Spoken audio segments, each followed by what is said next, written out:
It's who you are, what you are. It's not what you believe.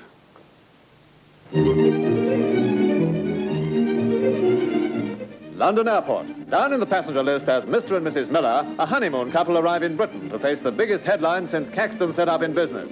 Yes, it's Marilyn Monroe arriving with her playwright husband, Arthur Miller. Flashbulbs were popping from every angle, but Marilyn had nothing to say for the microphone. By 1956, Miller had married Marilyn Monroe, although he had met her years before during one of his fruitless trips to Hollywood. Leaving California after their first meeting, Miller wrote, "I knew I must flee or walk into a doom beyond all knowing.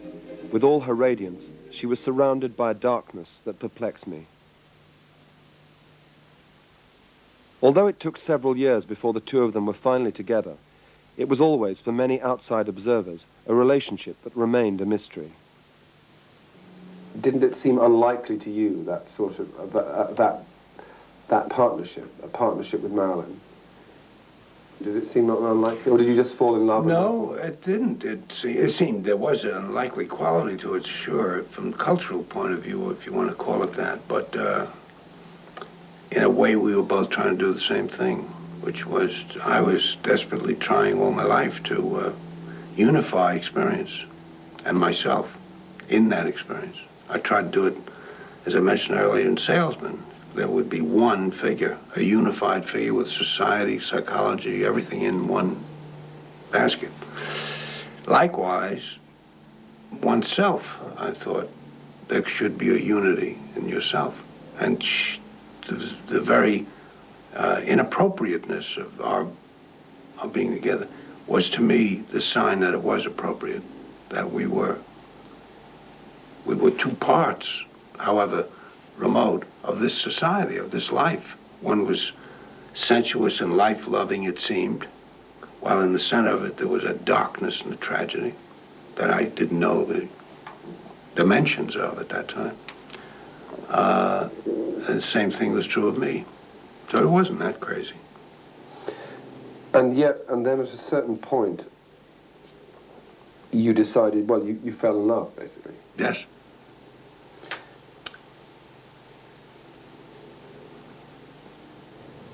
After that first meeting, though, your first impulse, I think, was to escape, to resist.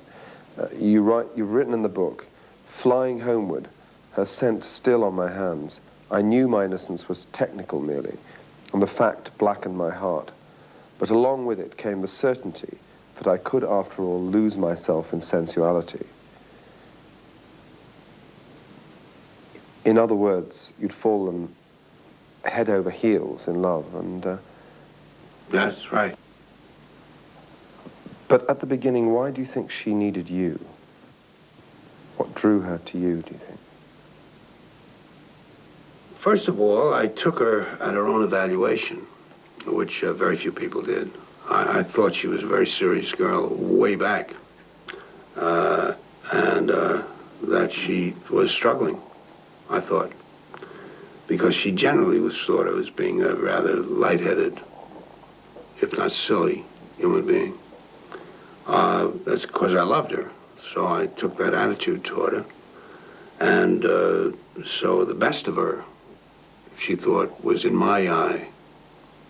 Therefore, the hope she had was with me for that time in her life. Many people patronized her. One feels even now, today, that she's still patronized. Yeah, she's a walking...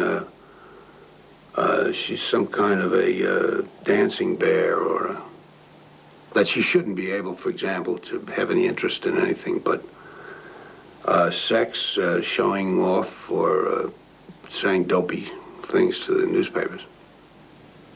But you, perhaps more than anyone, were close to her during that period.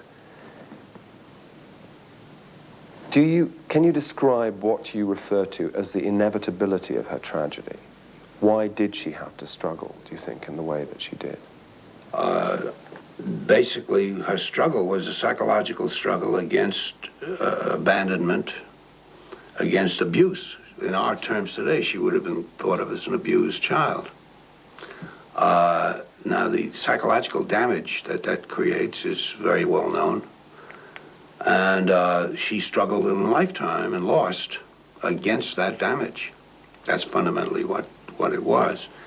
Her mother condemned her. Her mother was mentally ill and tried to destroy her at one point. And it was also a question of a surrounding fundamentalist religion, which condemned exactly what she was doing, namely acting, being in show business. So that there was a stain of the illicit and the condemnation always there at the same time. She was in rebellion when she acted, and she expected punishment as a result of it, somewhere in that psyche. There's a number of forces that were working for it, but some of them were particular to her, but it's by no means an unheard of type. The great thing about her, to me, was that the struggle was valiant. She was a very courageous human being, and she didn't give up, really, I guess, till the end. The screenplay of The Misfits, based on Miller's own short story about 3 small-time horse traders in the Nevada desert, was motivated by his desire to write a film that would enhance Marilyn's opportunities as a performer. But by the time that John Huston came to direct the film in 1962, Miller's relationship with Monroe had broken down irretrievably, despite those occasional moments during shooting when they still appeared to be a couple. The circumstances of making that were difficult because that was just your last period. It was, Marilyn was ill physically. She was distraught psychologically. Everything was coming to a crisis. At the same time, she was having to do the first dramatic role she'd ever tried to do. She was also in a crisis, really, with the way she was being managed by Paula Strasberg. That, too, was, everything was coming together in an explosion. So that the picture took months longer than it should have taken, and she was simply worn out, as anybody would be. We were shooting in 110-degree heat some days. It was a Turkish bath up there on that dry lake. Unbelievable. So, anyway, it was the end of our marriage, but it was also a terrible physical time for her.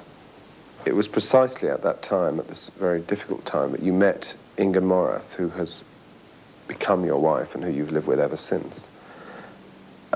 You met her on the set of The Misfits, didn't you, at that very moment? She was one of several photographers from Magnum Photos, which is a cooperative photographic agency in New York, who came out with Cartier-Bresson to photograph The Misfits.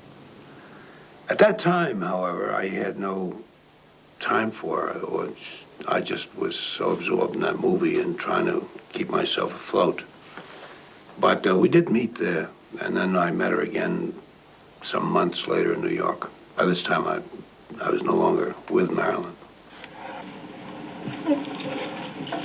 Look, if you start going under tonight, I'm calling the ambulance. I haven't the strength to go through this alone again.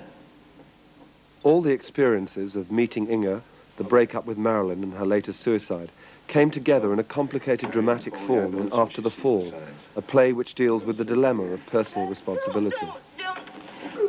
And it was After the Fall, the play was an attempt to arrive at a real relationship with self-destruction. There were some people who thought that the play had rather unscrupulously traded on Marilyn's suicide.